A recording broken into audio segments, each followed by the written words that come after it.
Hi, I'm Richard. We're at the Open Air Blues Festival in Brezoi. With me is Anthony Gomes from Canada. You got it, yes. And it took him a long time to get here. It sure did, man. We haven't had the best of luck with international travel, and I know a lot of bands here had some challenges. Our 20-hour journey to this festival turned into a 40-hour journey with canceled flights and delayed flights, and but we're so happy we made it. And there was a second where we were wondering if we were going to get here at all, and that's when we sort of got scared, like, is this going to happen? But we were so grateful, and as tired as we were, the audience, man, as soon as you step on that stage and you hear the roar of the crowd, it's like the adrenaline kicks in, and there you go, man. If you were tired, you were tired no more. Yeah, but you're a showman. You know how to, you know how to move the crowd, as it were. It's your second year in a row here in Brezoi. Your first time as a headliner.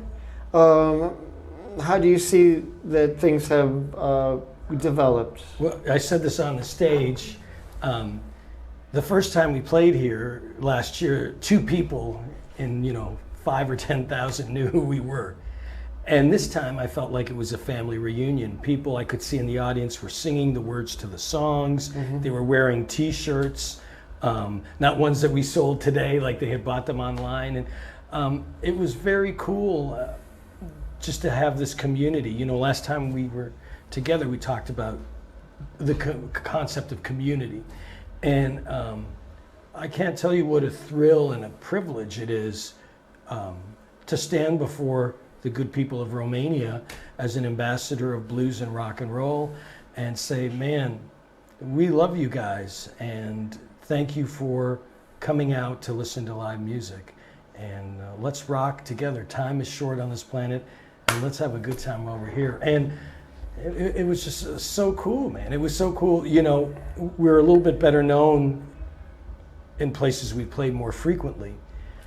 And when people don't know you, you got to work hard to sort of say, hey, we're auditioning, we're applying for the position, will you hire us to be your favorite band?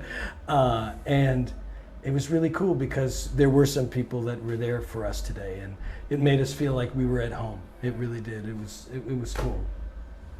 You've recorded 14 albums so far? Yes. Is there any one that you would really like to re-record? Every single one. I'm such a perfectionist. Sting has a thing where he says, I like his quote, you don't finish a record, you abandon it. And on High Voltage Blues, I was lucky that I could re-record. It was a best of, but we wanted to present more of a rocking side of the blues on that album. So I did get an opportunity to re-record those songs, and it was fun. It's strange, but as an artist now, I've been doing this for 25 years, and I feel like I'm just starting to hit my stride. So my more recent things, they feel more like who I am as an artist. When I listen to our older stuff, it's sort of like looking at an old photo of yourself. You're not exactly that person anymore, but there's enough of you in that photo to, to say, well, yeah, that was me. And I feel like that with our music, but at least when live, we get to play the songs, and I get to interpret them as I would today. So, but it's cool. But yeah, man, I'd never leave the house. I'd be recording every day, getting it right, but sometimes you just gotta let it go. High Voltage Blues, you did that with Korn's bass player and the drummer from David Lee Roth. How did you hook up with them, and whose idea was it to make the album? Our latest album, High Voltage Blues, and our album that we're working on are released and will be released on a label called Rat Pack Records. They're an indie rock label in the USA and worldwide. And the president of the label was listening to Gary Moore on YouTube or Amazon Music, and it said, if you like Gary Moore, check out these artists. So he clicked on us, and it was like, whoa, I think the rock world would really appreciate that. So he said, how do you feel if you get Billy and Ray on a few songs? Because he knew them via the label. And it was like a pinch me moment, because I grew up listening to these guys as heroes, and to think they've got to learn my song. It was so cool. But then the pressure was on, because you can't say, well, the drummer kind of sucked. The song wasn't any good. It's the drummer's fault. No, it's like, these are the best of the best of the best. And fear is a wonderful motivator. I was like, oh boy, I can't embarrass myself next to these wonderful musicians who have so lovingly given their time.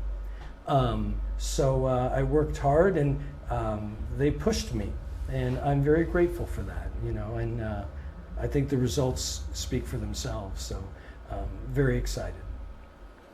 I'm thinking that you should have a guitar collection. And do you still own your first guitar? I don't own my first guitar, regrettably. Can you buy it back?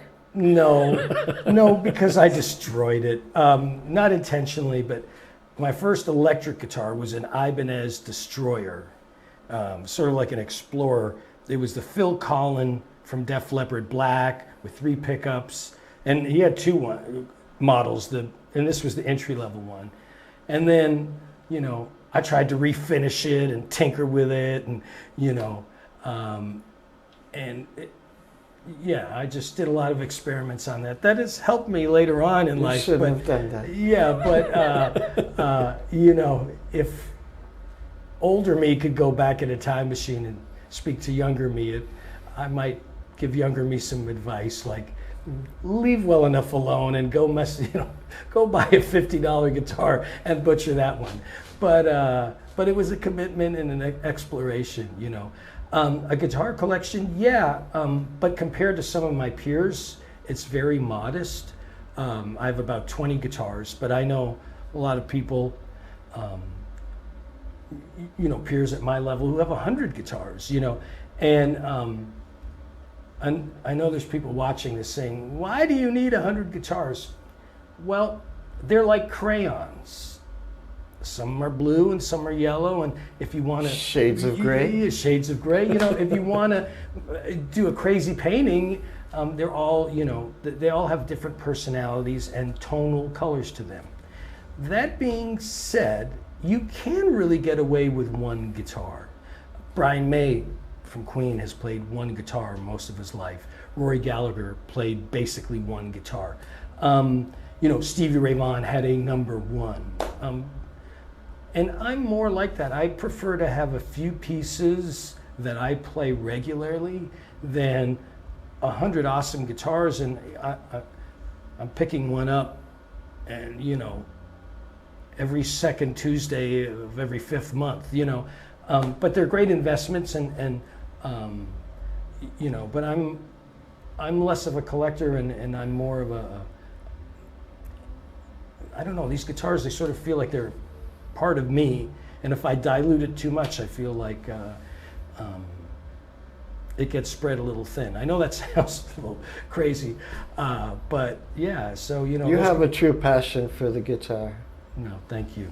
I love the instrument. It's lovely how you said what you said. Yeah. Thank you. How do you stay in shape on the road?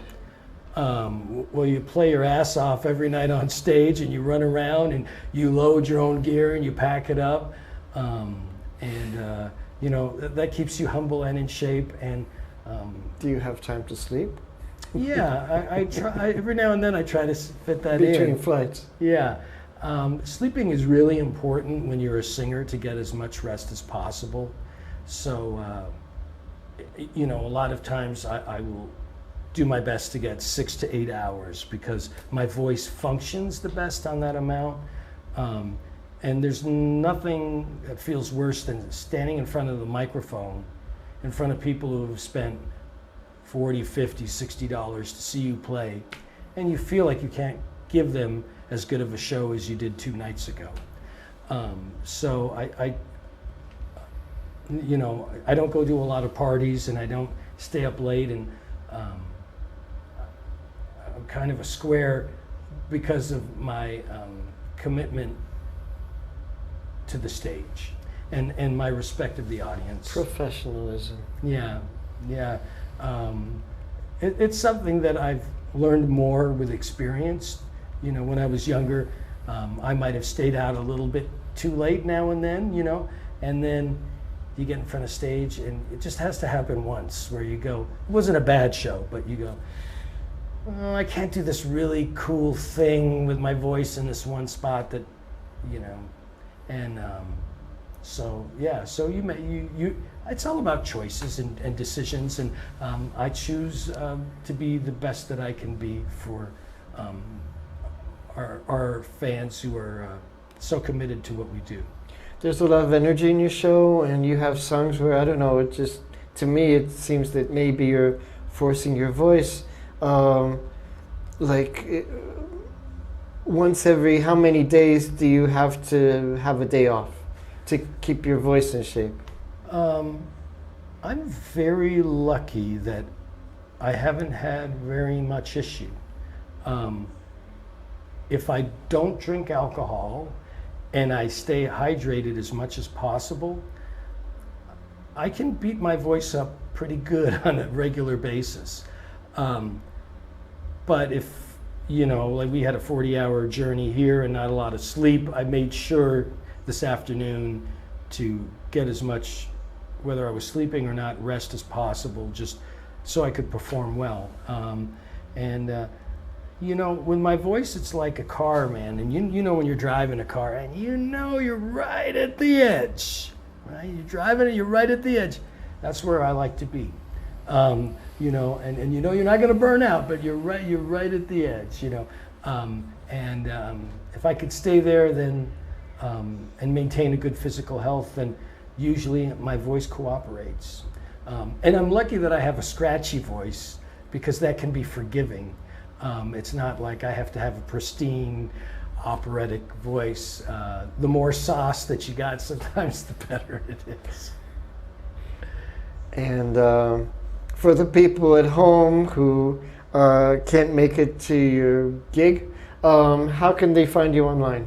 At anthonygomes.com, Gomes, and that's a portal to all things social media. You know, they can find our videos, they can go to our store, they can see our tour dates, they can find us on Facebook and TikTok and Twitter and Instagram. So yeah, visit us, say hello.